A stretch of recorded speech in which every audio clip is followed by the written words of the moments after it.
All right, everybody. So today we are going to look at section 13.2, which is derivatives and integrals of vector functions. So in this section, we are going to look at, obviously, kind of self-explanatory, the basics of taking derivatives and integration of vector functions, and then maybe look at a couple of small applications in this section as well. We'll warn you this is a longer section, so if at any point you need to take a break, just pause the video, come back when you're ready, but this video will be a little bit longer than the others. So let's define what a derivative is. So technically, if we go all the way back to when you took Cal 1, you probably first learned how to find a derivative by using a formula called the difference quotient and applying the limit as h approaches 0 of that. That is this formula right here. Now, technically, you could go through that process again, but we're going to kind of not do that. But just know that the derivative of a vector function is defined the same way as the derivative of a regular function would be, only you got to do the difference quotient of the vector.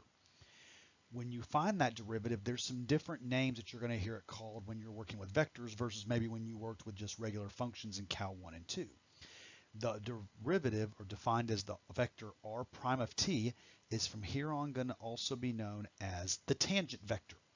So the tangent vector, as you probably can guess, is going to help us find the tangent line at a point, just like it did in Cal 1. The only difference in this one is that our tangent line in 3D, remember, the line just needs to be parallel to the tangent vector to keep it equivalent. Now, as I mentioned back when we first did vectors about a chapter ago, is that sometimes these vectors can be of very, very long magnitude. We need those to be a lot shorter, so we're now going to introduce the idea of a unit tangent vector, taking this tangent vector from up here and making it a length of 1 unit. So that is going to be denoted as the capital T vector, so right here, capital T of t, and that is defined as r prime of t, which is the tangent vector, divided by its own magnitude. That will force it to be a length of 1, and just makes some things easier to work with when we start defining a couple new ideas in the next section. All right, so a little bit easier now. So while we're not going to do the difference quotient definition, we do have to know how to take derivatives of vector functions in general. So if you have a vector function kind of like limits and you want to take the derivative of it, all you have to do is take the derivative of each part separately inside of the vector. So you're essentially going to do 3 derivatives in one. You're going to have the f prime, the g prime, and the h prime, and the form that you write your answer in, once again, really doesn't matter to me, but when in doubt, I usually just go with component form, but you are more than welcome to do IJK form if that is what you prefer. There is some new rules. So here's the thing, is that since we have properties of derivatives in Cal 1, we have some similar properties in this class with vectors, but there is a couple new ones because when you did product rule in Cal 1, there's only one way to multiply. We have discussed 3 different ways of multiplying vectors together. Before we get into that, let me go over the 3 rules that really don't change, and that is rules 1, 2, and 6 that are marked in red for you. The first one just says if you've got 2 vectors being added, just take the derivative of each one separately. That's easy enough. If you have a constant in the front of your vector, that constant has nothing to do with your derivative. Just take the derivative of the vector separately and keep the constant by itself. And then jumping down to part 6, the chain rule is no different. If you have a function encompassed inside of a vector overall, you would take the derivative of the outside term, which is u prime, and then when you're done, you multiply by the derivative of the inside, f prime, which is known as the chain rule part. The part that's new is this, because all 3 of these are forms of product rule. You'll notice that the rule number 3 is about scalar multiplication, rule number 4 is about dot product, and rule number 5 is cross product. And while the idea of product rule is no different, you still do first times the derivative of the second plus the second times the derivative of the first. When I say times, it means what kind of multiplication were you doing. If you're doing scalar multiplication, you just do the regular scalar multiplication in your product rule. If you're doing the derivative of dot product, you have to do dot product when you do your product rule. And likewise, probably the worst one to do is cross product, because it will require you to do multiple cross products in one when you do the product rule of this case. So just note that there are 3 different product rules. Are we going to use all 3 of them during lecture? Probably not, but we'll make sure that you're noticing when to do which one when the time arises. So let's do an example here. We sketched some plane curves in the last section, but I kind of want to recap that a little bit because we didn't really do a lot of them. So here's kind of a continuation of that. Sketch the plane curve, or we call it the space curve in the last section, then find the derivative tangent vector, and then sketch the position vector and the tangent vector for the given value of t. So we're going to do r of t equals t minus 2 and t squared plus 1. So we're going to do a 2D case to start off. First thing I'm going to do is I'm going to draw this. So if you remember in the last section, if you watch the video, we related this as a parametric equation. We're going to say over here that x is t minus 2 and y is t squared plus 1. Now, maybe a little bit more difficult, but back in the very first section we ever covered, we learned how to eliminate the parameter. So I'm going to solve the one I think is easier for t, and that's the x equation, and then I'm going to plug this into my y equation, so that I can say y is equal to x plus 2 squared plus 1. Because back in algebra, we learned how to do translations and how that is drawn. So I'm going to do all the drawing over here on the right-hand side. So let's draw this curve in blue. X plus 2 squared plus 1 is a parabola that has a vertex shifted to the left 2 and up 1. So it's going to look something like this.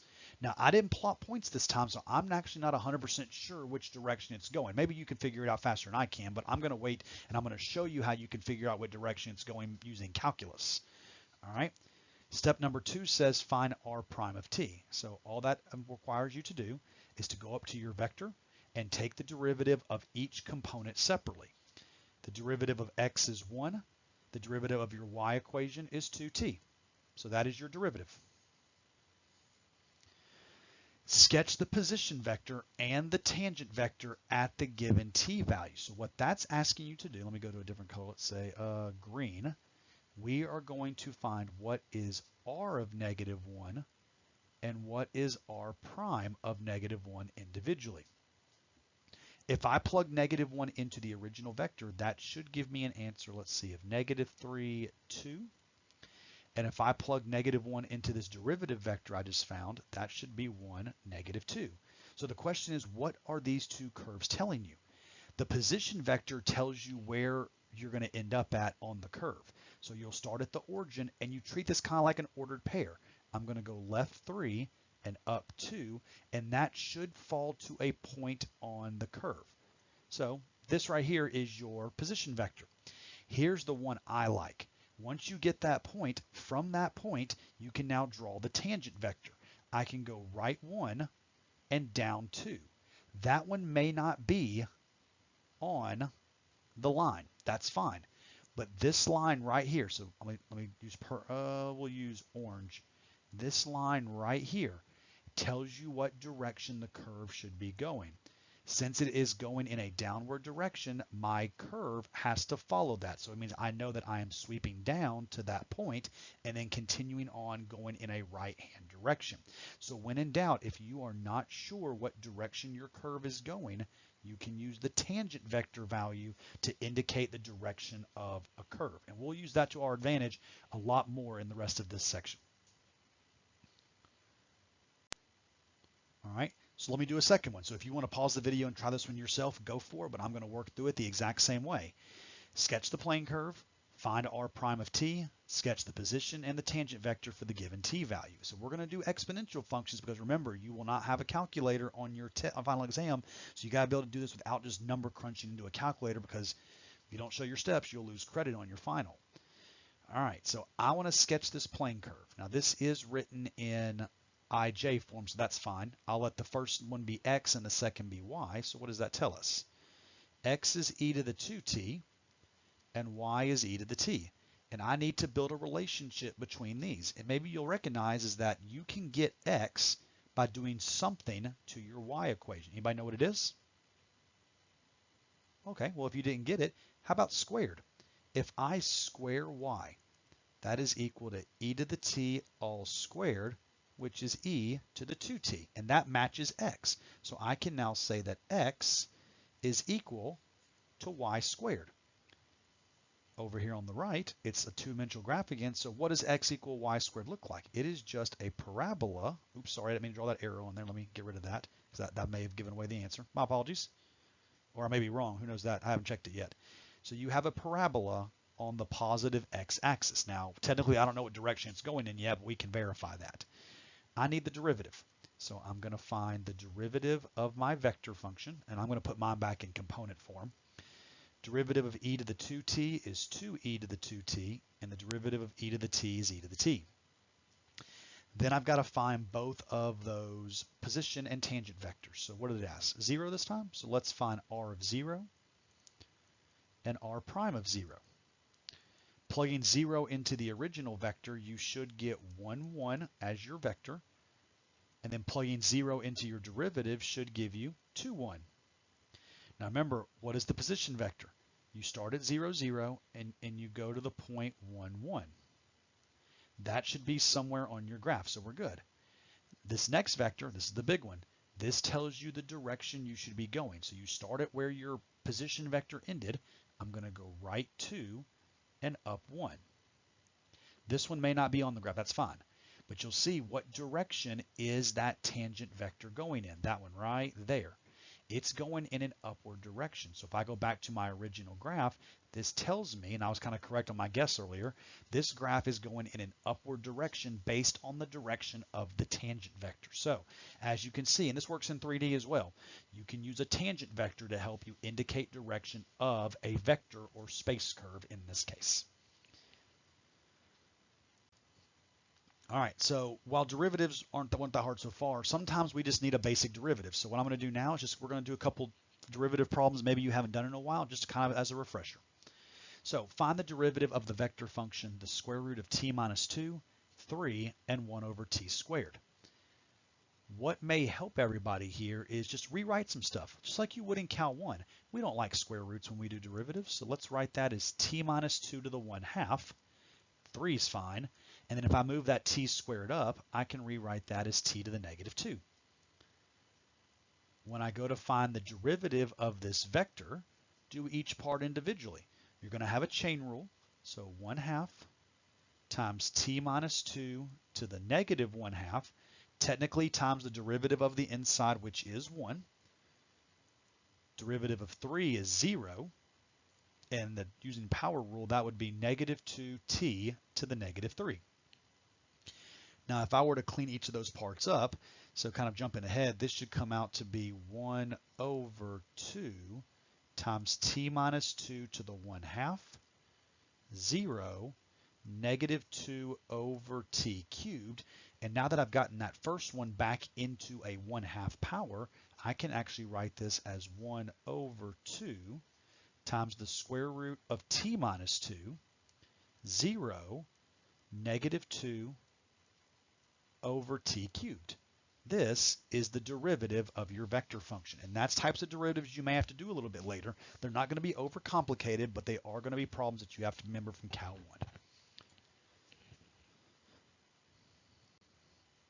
Let's do another one, just a couple other rules that make sure you remember. I know we did e's a little bit earlier, but we haven't reminded you about natural logs yet, and it's maybe been a while since we've done that. So here we go. This is actually one, we don't have to rewrite a single thing. All three of those parts of the vector are all written in a form that we know how to take the derivative of. So I'm going to jump straight into just finding the answer. Take the derivative of e to the negative t. That should be negative e to the negative t. Derivative of t minus t cubed is 1 minus 3t squared. And the derivative of natural log t is 1 over t. None of that simplifies, and you're done. So sometimes it comes out very, very nice, and you don't have to put too much work into it. All right. So let's go on to something else. Unit tangent vector. All right, so we've done tangent vectors. Now we got to talk about how to convert them into unit vectors. Now this can be done generally, and we will do some general ones in the next section. To kind of get us warmed up in this section, though, I'm usually going to give you a t value just so we can kind of practice the idea, because I will warn you in 13.3 there will be times that you can't plug the number in until the very end, so you'll have to do it generally along the way. But remember, what is a unit tangent vector? So a unit tangent vector is just the tangent vector shortened to a length of 1. So we're going to find the derivative of our vector, and we're going to divide it by the magnitude. But the good news in our problem is that they have given us a t value to plug in. So after you find r prime of t, just plug 0 into it, and then I'll show you how to adjust the formula in case you're not quite sure. So let's start with the derivative part. R prime of t. The derivative of cosine is negative sine. Excuse me. The derivative of 3t is 3. And the derivative of 2 sine 2t using chain rule is 4 cosine of 2t. Now pause there. Don't do anything else. Don't find the magnitude of this. You can if you want to, but it's not going to be that simple. Instead, I am now going to adjust the formula. So go back to purple real quick. If I adjust the formula to being t of 0, because that's what I want to plug 0 into my unit tangent. That means I just have to find what is r prime of 0 over the magnitude of r prime of 0. So going back to my red notes, let's plug 0 into my derivative. Sine of 0 is 0. That's just a 3. Cosine 0 is 1, so 1 times 4 is 4. And now you can start to find the final answer. The unit tangent vector at 0 is going to be this vector valued function you just found, 0, 3, 4, divided by its own magnitude. So 0 plus 9 plus 16, which a lot of y'all can tell is going to simplify into 5. Now in chapter 12, I did not make you simplify this. I will go ahead and tell you now, a lot of the time I'm going to go one step further now that we've done enough of these together. This 5 can be divided into everything because once again, in the next section, we are going to need to simplify it into a singular vector function. So this answer is 0, 3/5, and 4/5. That is the unit tangent vector at 0 of the vector function given. Now, it was nice to have a number to plug in, but keep in mind, that's going to go away in the next section, and you'll have to do the actual magnitude of the general, and that's where a lot of the time-consuming problems will come into play.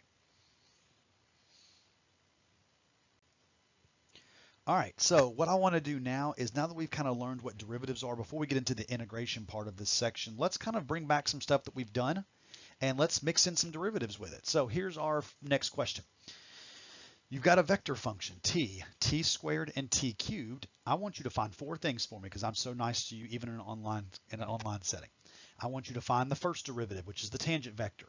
I then want you to convert that into a unit tangent vector and evaluate it at 1. Then I want you to find a second derivative of the tangent vector. And then I want you to do the cross product of the first and second derivative vectors generally. Do not plug a number into those. So let's start from the beginning. I'm just going to do these in order as they listed. Step number 1, I'm going to find the derivative. So take the derivative of each part of your vector function. Those are all just power rule. 1, 2t, 3t squared. Part 1 done. You're thinking, yes, we're on a good roll here. I promise it gets way less fun in a few minutes.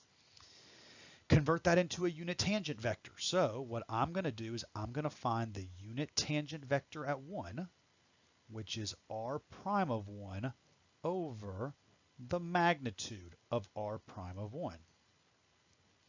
So if I plug 1 into the derivative vector that I have boxed in, that will give you my favorite vector, 1, 2, 3.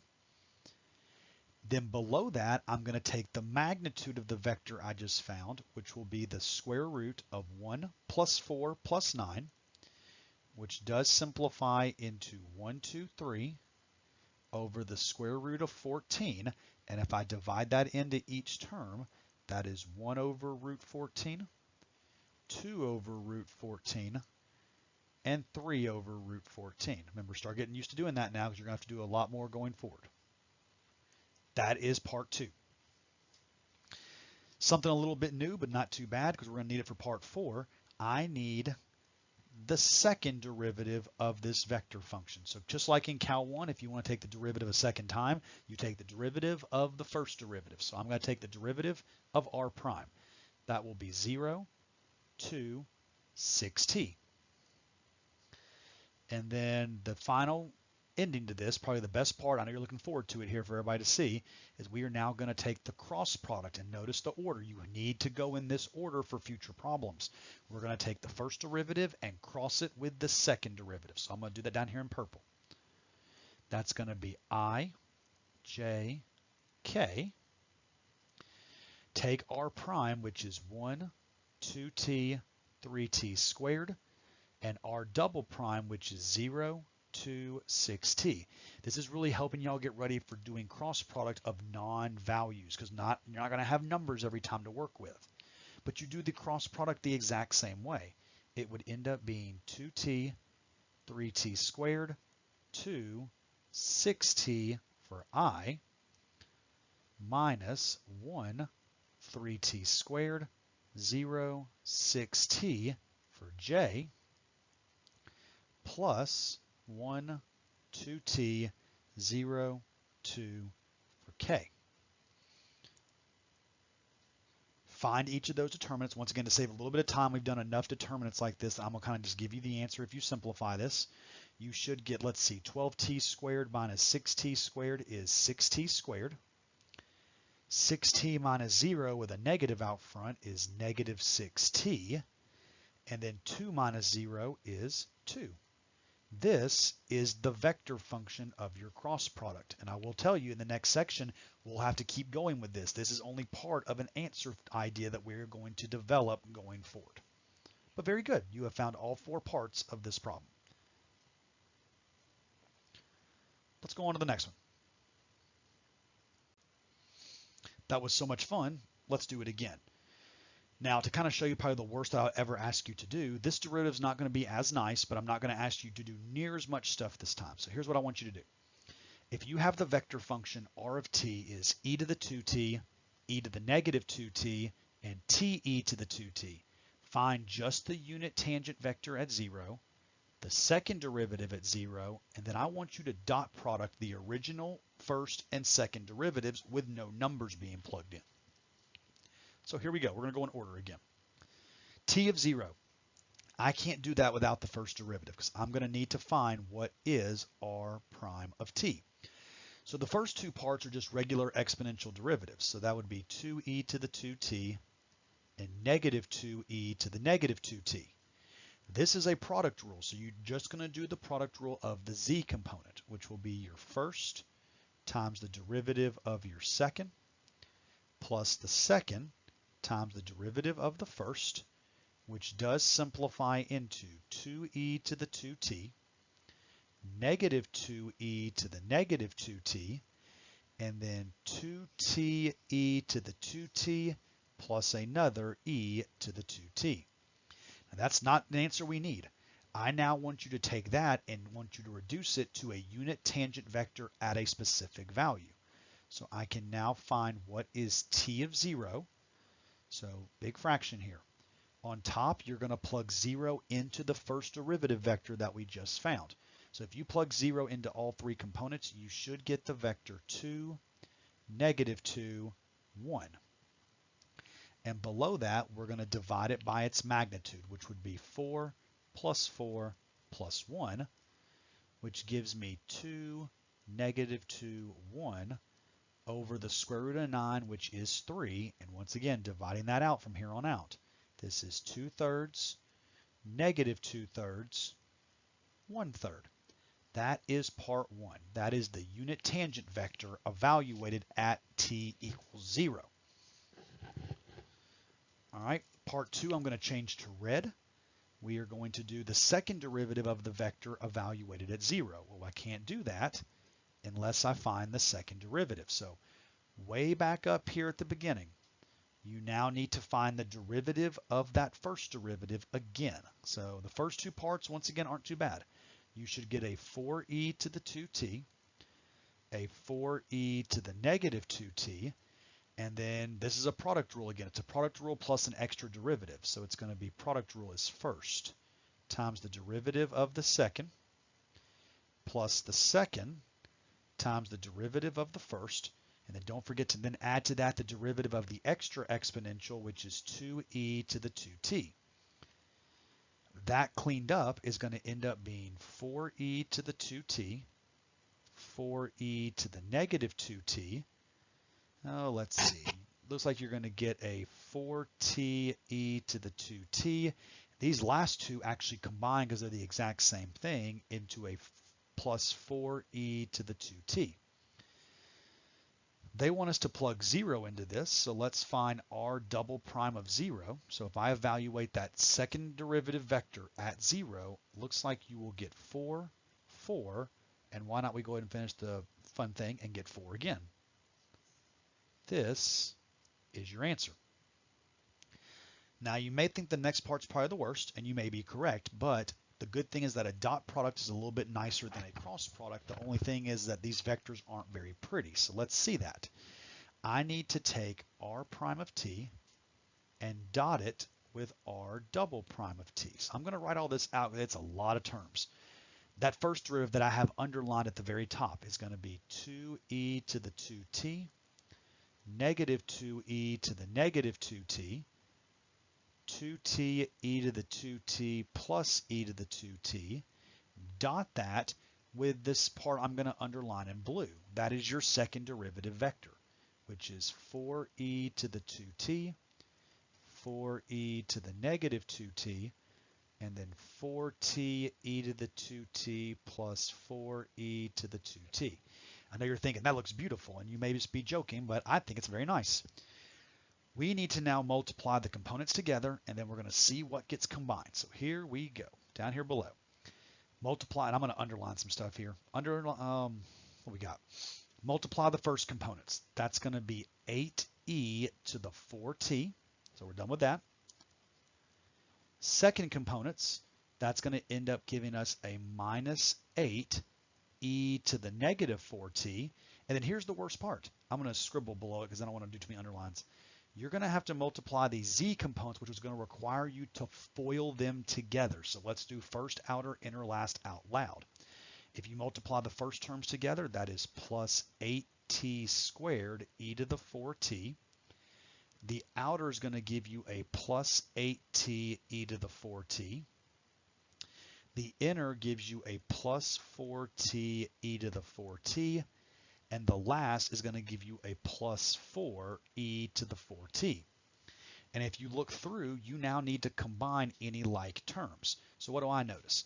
8e to the 4t and 4e to the 4t both get combined into 12e to the 4t. There's only one negative e to the negative 4t, so I'll just kind of bring that one down. And then these last ones, you have a plus 8t squared e to the 4t, and then you can combine the constants with the t's and the e's together for a plus 12t e to the 4t. This is the dot product of the first and second derivatives. And maybe you thought that was worse than the last one. It just takes a little bit of patience. These are not going to be instantaneous problems you have to work. You're going to have to kind of just grind it out and show each step. That way you don't lose a negative or a number somewhere along the way. But good job, everybody. That's probably one of the worst problems we see in this section, unless you just don't like integration, and then you're going to hate the entire second half of the section. What's up to you? All right, so here we go. The last thing we do before integration is tangent lines. So you've been talking about tangent lines probably since you were in Cal 1 early on. Well, it can be done as vectors as well. So we're going to do a couple of these, I believe, if I remember right when I wrote these notes out. So let's talk about what a tangent line is. In Cal 1, when you did tangent lines, your teacher taught you to take the derivative, plug x in to get the slope of your tangent line, and then write the line based on the point. We're going to use that idea, but modify it a little bit. And we're going to talk through each part together. That way you can kind of follow along and put it in your notebook. First thing I'm going to do is this is not written in the form that we're used to. So I'm actually going to rewrite this as a vector function, even though it's in parametric form. So I'm going to write that as t squared plus 1. And what I'm also going to do is along the way, I'm going to convert things that may make derivatives a little bit easier. So if you notice the y component, I went ahead and wrote that square root of t as t to the 1/2 just to save myself a step. So therefore, step 1 is actually going to be the same. In order to do a tangent line, you need the derivative of this vector function. So take the derivative of each part separately. That would be 2t to the negative 1/2, and then 2t minus 1 times e to the t squared minus t. I'm going to clean this up a little bit because we're going to have to plug a number into it in a second. So I would actually write this as 2t 2 over the square root of t. When I move the t to the bottom, it makes it 1/2 and then a square root. And the last one, while it's not pretty, that's the best you're going to get for right now. 2t minus 1 times e to the t squared minus t. At this point, you would normally plug in an x value to get slope in 2D, but remember, there are no x's. These are all t's in our derivative. So we've got to plug a t value in to get the direction of our line. Remember, no slope. Go back to your original point.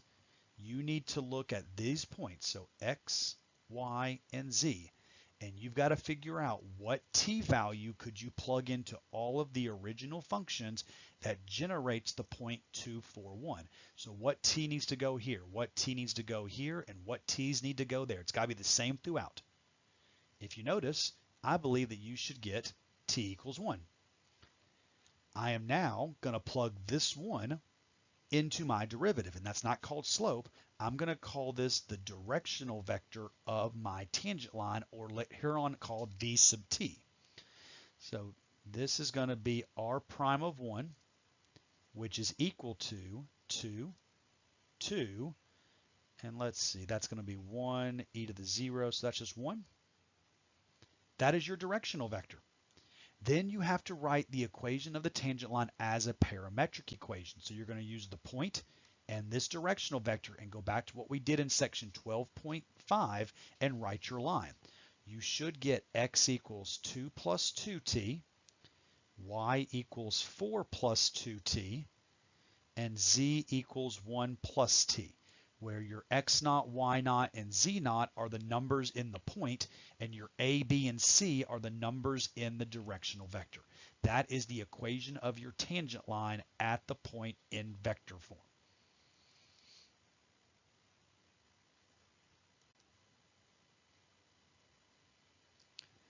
All right, so let's look at a second one. This one's a little bit easier, so what I would encourage you to do is to pause the video at this point and work this problem yourself. And then when you think you have the right answer, unpause it and see if you get the same answer that I do. So go ahead and try it yourself, or if you just want to watch me do it, that's fine too. This time we have x equals t, y equals e to the negative t, and z equals 2t minus t squared, and I want the tangent line at the point 0, 1, 0. Kind of like the last one. I'm going to express this as a vector function first, so nothing needs to be rewritten, looks like, so I'm just going to kind of just leave it alone. I am going to find the derivative of my vector function, which is going to end up giving me 1 negative e to the negative t and 2 minus 2t. I got to figure out my t value here, so look at all the functions. Figure out what t value needs to be plugged in so that you get the point 0, 1, 0. This one's a little bit easier because of the first equation, but you should have gotten t equals 0. I can now say that the directional vector of my tangent line is going to equal whatever the vector derivative at 0 comes out to be. If I plug 0 into this derivative, you should get 1, negative 1, and 2. Using that directional vector and the original point in the problem, we can now write the parametric line for this tangent line, and everybody should have gotten the answer x equals t, because x naught is 0, y equals 1 minus t, and since z naught is also 0, you should have gotten z equals 2t. So sometimes they're that simple. So hopefully if you worked it out yourself, you got that answer. If not, hopefully you now see where you messed up at, but that is something you might have to be able to do a little bit later on.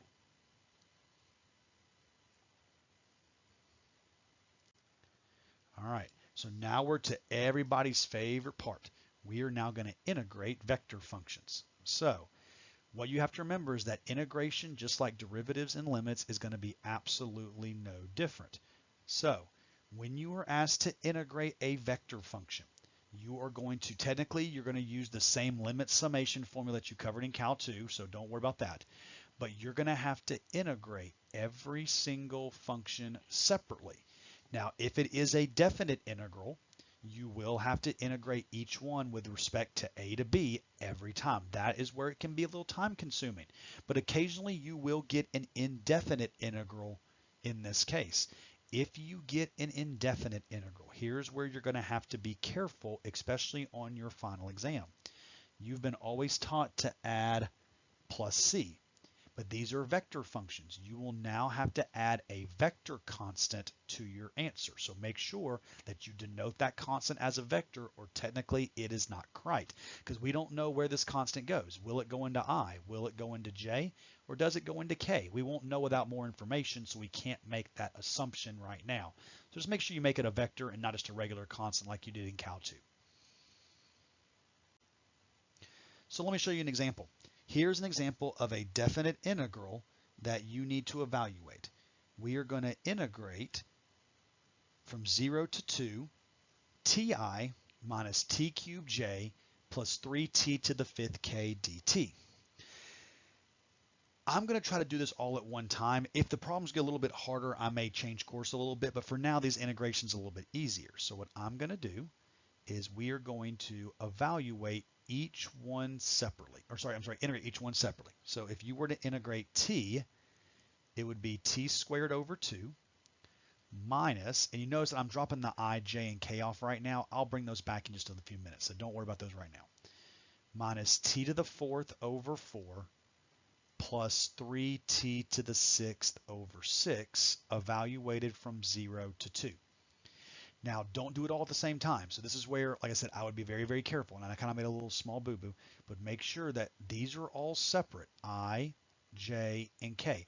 I see a number of students try to do it all at the same time and then forget that they're actually doing individual vectors. So you have to evaluate each problem separately when it comes from 0 to 2. So for example, this, the I component. If I evaluate that one from 0 to 2, so if I plug 2 into this, 2 squared over 2 is 2, minus 0 squared over 2 is 0, that is now your I component. Minus, all right, then you plug 2 into your J component. So 2 to the 4th is 16. 16 divided by 4 is 4. Minus, and if you plug 0 in, it's 0. That is your J component. And then plus, if you plug 2 and 0 into K, so you got minus symbol, but 2 to the 6 is 64. 64, let's see, so 3 6 is 1/2. So if that's 64 divided by 2, you should get 32 minus 0 for your K. So when you get done, you should have a value for every component of your vector. So if I were to put this back in component form, it would be 2, negative 4, 32. Now, yes, I did do that all at once, and maybe that wasn't the best way that you want to do it. If you want to, you could break this up into 3 separate integration problems. Your first integral would give you the answer of 2, the second one would give you negative 4, and the third one would give you 32. That's really up to you. I'm just trying to find the way to save y'all a little bit of time if necessary, but there's nothing wrong with writing out a few extra steps if necessary. All right. For example, on this one, so to kind of show you the second way of doing this, I'm actually going to break this one down versus the last one that I did it all at the same time. So this one's a little bit more complicated, looks like, so let's break it down. We want to integrate from 1 to 4 of 2t to the 3/2 I plus t plus 1 times root t k. All right, let's break this down. So here's what I was talking about. Just do the first part. I'm going to integrate from 1 to 4 of 2t to the 3/2. And I'm going to drop the I off again. We'll add the I back on when I'm done.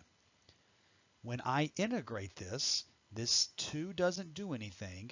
And if I integrate the t to the 3/2, that becomes t to the 5/2 multiplied by the reciprocal, which is 2/5.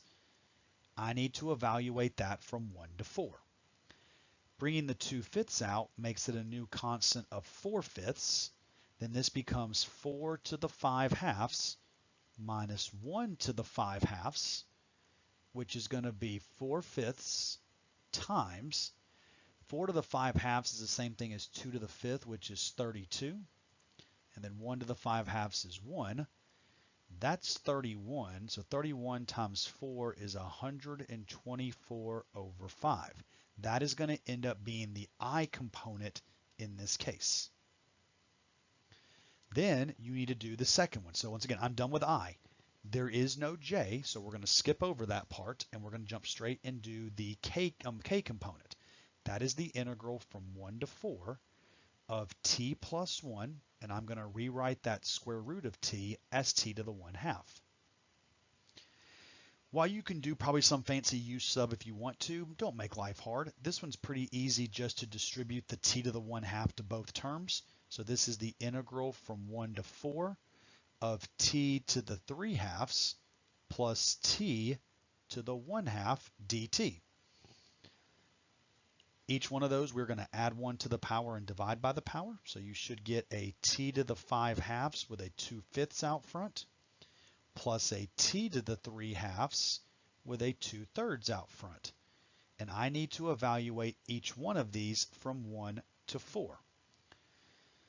Starting with the 4, if I plug 4 into everything, this will be 2/5 times 4 to the 5/2 plus 2/3 times 4 to the 3/2 minus 2/5 times 1 to the 5/2 plus 2/3 times 1 to the 3/2.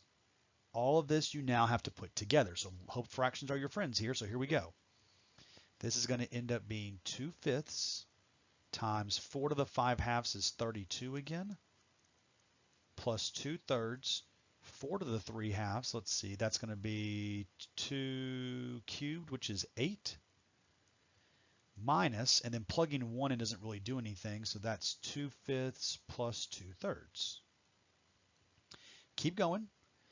This will be 64 over 5 plus 16 over 3 minus 2/5 minus 2/3, which then goes together as 62/5 plus 14/3, which you now need to find common denominators of. So kind of quickly doing that, they both should get 15s on the bottom, and when you adjust the numerators accordingly, let's see, that's times 3, so that is 186.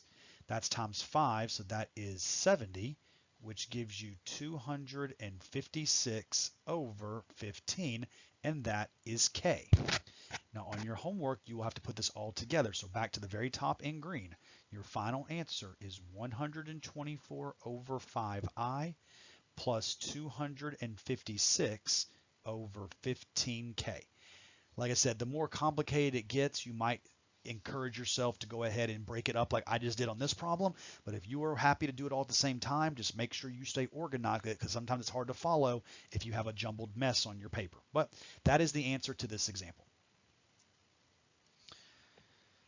All right, to wrap up this section, sorry, there's another evaluation one. I'm sorry, I thought I was done with definite. So one more definite one, and then I think the last couple are indefinites to talk about the plus C a little bit more. All right, so your choice here. If you want to pause and try this yourself, go for it. Or if you want to do it all at the same time, or you want to break them down, that's really up to you. Most people prefer the breakdown method from past experience, so that's actually what I'm going to do again here. But you'll notice these rules are things you're going to have to remember from maybe Cal 2, maybe not as common though, so that's okay. So here we go. Starting with the first one, I'm going to integrate from 0 to 1 of 1 over t plus 1 dt. Hopefully you recognize that that is equivalent to the natural log of t plus 1, evaluated from 0 to 1, which gives us the natural log of 2 minus the natural log of 1, which does just simplify into the natural log of 2. That is going to be your I component of your answer. So you're a third of the way done. Then you need to integrate from 0 to 1 of 1 over t squared plus 1 dt. This is not a natural log because you can't just stick a 2t on top. The 2's fine, but the t is the problem. You probably remember this from the integral test section and the root test section. This is actually the same thing as the inverse tangent of t from 0 to 1. So that's going to end up being the inverse tangent of 1 minus the inverse tangent of 0. Inverse tangent of 0 actually goes to 0, so that's fine, but you should know that inverse tangent of 1 occurs at the angle pi over 4. That is the j component of your vector. And last but not least on this one, you have the integral from 0 to 1 of a little bit nicer function, t over t squared plus 1. This time, the t's already there. So if you want to adjust this one, you are more than welcome to. To make it a natural log, you just need a 2 on top to make it the derivative. But you can't just stick a 2 there unless you put the 1/2 out front. So by doing that, I am able to rewrite this as 1/2 the natural log of the absolute value of the bottom that we're going to evaluate from 0 to 1. This will be 1/2 times, plugging in 1 makes this the natural log of 2, plugging in 0 makes this the natural log of 1, but like earlier, natural log of 1 goes to 0, so this is 1/2 the natural log of 2 as your k component. And putting it all together is your final answer. I'll do it at the bottom because I have a little bit more room this time. Natural log of 2i plus pi over 4j plus 1/2 the natural log of 2k is the value of this integral of the vector function from 0 to 1. So hopefully all these integration techniques are starting to come back to you because we do see a little bit more integration later. What we're going to wrap this section up with, unless I misspeak again, I don't remember, but I'm pretty sure we're going to end with indefinites. So when we do the indefinites, I usually make the integration a little bit more difficult because you don't have to worry about plugging numbers in when you are done. So let's see if you can handle these last two problems. Here's the first one. Can we do the indefinite integral of secant squared ti plus t times t squared plus 1 cubed j plus t squared times the natural log of tk? Anytime we do indefinite integrals, you will almost never see me do it all at the same time. It's a disaster waiting to happen. So I'm going to break this up and we're going to see if you remember these integration techniques. So let's go one by one here. We're going to integrate secant squared of t. That's actually the easiest of these three because that is just one of your trig rules you're supposed to remember, that the integral of secant squared is tangent of t. That is your I component, and you're done with that one. It gets a little trickier from here on out. So you've got t times t squared plus 1 cubed dt. Maybe you recognize what rule to use here. Think about it for a second. If you got u substitution, you are correct. So the easiest way to tackle this problem is to perform u substitution. So I'm going to let u be t squared plus 1, du be 2t dt, and therefore du over 2t is dt. Now there are no parameters to worry about. That's the big plus here. But it should come out to be t times u cubed times du over 2t, which simplifies into 1/2 the integral of u cubed du, which is equal to 1/2 times u to the 4th over 4, which is equal to 1/8, and then replacing the u back in makes this t squared plus 1 to the 4th for my j component. So make sure you remember the basics of u substitution. We're going to see some more u sub later, but they're kind of a little refresher for you. And last but not least, we now need to integrate t squared natural log of t. So you're going to notice that this is a technique that's a little bit more challenging. If you didn't recognize it, this is actually an integration by parts, but it is not a tabular method. Do not do tabular method on this problem. While the derivative of t squared does go to 0 rather easily, the integration of natural log does not do anything very nice. Integration of natural log is an integration by parts. So therefore, we're just going to do integration by parts from the get-go. So remember Liate. You have to define what is u and what is dv from the beginning. You follow Liate. So L means natural log. Oh, stop right there. You have a natural log, so make that ln of t. dv is what's remaining. T squared dt. From there, you take the derivative of u to get du, that's 1 over t dt, and you integrate dv to get v, which is t cubed over 3. Now, if you don't remember the formula, here's your one chance to see it. Integration by parts is u times v minus the integral of v times du, which for us, plugging everything in, will give us a t cubed over 3 times the natural log of t minus the indefinite integral of v du. So that's going to be t cubed over 3 times 1 over t dt. This is equal to t cubed over 3 natural log of t minus, and if I simplify that, I can factor a 1/3 out front and then canceling a t out of each term leaves me with a t squared dt. That's pretty easy to integrate. This is t cubed over 3 times the natural log of t minus 1/3 times t cubed over 3.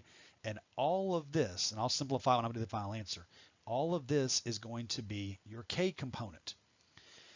So what I'm going to do is back at the very top, and I'm running out of colors here, so let's go to, let's say, orange, and I'm going to write out the final answer. So I'm going to write kind of small to fit it in here. You're going to have tangent of ti plus 1/8 times t squared plus 1 to the 4th j, all right, and then plus, open parentheses, t cubed over 3 natural log of t minus 1/9 t cubed, all of that is k, and since this is an indefinite vector function integral, there is some arbitrary vector constant that could be included on the end. That is your answer to this problem. So you will have to remember all of the integration techniques that you have covered so far. So anything that you see today in this lesson and anything you've learned, you may have to go back and refresh your memory on integration techniques. For example, the 18 integration rules that you learned in Cal 2 here at Mississippi State, those may show up at any point on these assignments. All right, so to wrap this section up, what I want to do now is, instead of doing an indefinite one, something we're going to see a little bit later and you may see in other classes is what we call initial conditions. So this is a way that we can find a vector function if we know calculus parts of the problem. So this one says, can you tell me what the original vector function is if you know that the tangent vector, or r prime, is 2ti plus 3t squared j plus root t k, and you know that r of 1 is I plus j. Well, what I'm going to have to do is that if I'm trying to go from a derivative to an original function, I'm going to definitely have to integrate this. So let's set up an integral. This will be, and remember, this initial condition is not definite, so we'll do that at the end. This is going to be the indefinite integral of 2ti plus 3t squared j, and I'm going to go ahead and rewrite the square root of t as t to the 1/2 k dt. Now, all of these are pretty easy to integrate, so I'm actually not going to break this up this time. I'm just going to go straight from left to right and integrate each part. You should get t squared I plus t cubed j plus 2/3 t to the 3/2 k plus an unknown constant c. This is what r of t is going to equal. But since I gave you an initial condition, that means you now have to figure out what is that arbitrary constant c. So I'm going to go back to my function here, and I'm going to evaluate what is r of 1. All right. If I do r of 1, plug 1 into everything. So 1 squared, that would be just I. 1 cubed would be plus j, and then that would give you a plus 2/3 k plus c. That's just plugging 1 into my antiderivative. But according to the initial condition, when you plug 1 in, this should also give you I plus j. Your job is to get c by itself. So if I subtract I, j, and 2/3 k from both sides, cancels, cancels, cancels, cancels, cancels, and you can now see that your arbitrary constant is a negative 2/3 in the k component of your answer. So you must now take this negative 2/3, plug it in to c, and group it with the rest of your k component. This will cause you to have the following answer. R of t is going to equal t squared I plus t cubed j plus, and I would like to open a parentheses here, plus 2/3 t to the 3/2 minus the 2/3 constant we just found. All of that is part of your k component. This is your final answer for what r of t is equal to. And that does put an end to section 13.2. In this section, we learned how to take a derivative and integrate vector functions along with a couple of basic ideas to look at. In the next section, we're going to talk about three main applications called arc length, curvature, and then unit normal and binormal vectors. So I will see y'all whenever you open up the video for section 13.3, but this is the 13.2 notes.